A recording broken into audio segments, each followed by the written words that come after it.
আসসালামু আলাইকুম এভরিওয়ান। যে গাছটি আমি এখন ধরে আছি এই গাছটি অনেকেই চিনে না।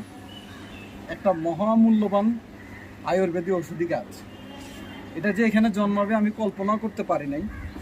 আমরা যেহেতু 90 দশকের মানুষ, আমাদের মা চাচিরা, আমাদের দাদি জেঠিরা আমাদেরকে অনেক ঔষধি গাছ চিনায় দিয়ে গিয়েছে, যার মধ্যে এটা হচ্ছে অন্যতম একটা গাছ। এটাকে আমাদের আঞ্চলিক ভাষায় বলে হচ্ছে মেন্দা গাছ।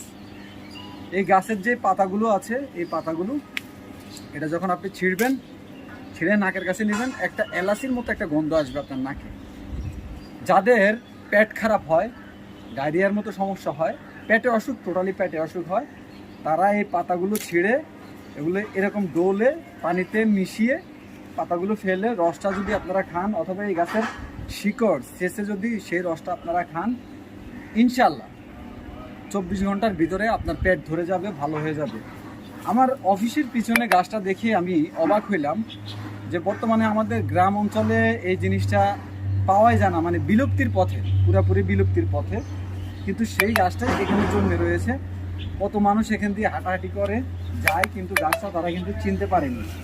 অথচ আমি কিন্তু ঠিকই চিনতে পেরেছি গাছটা।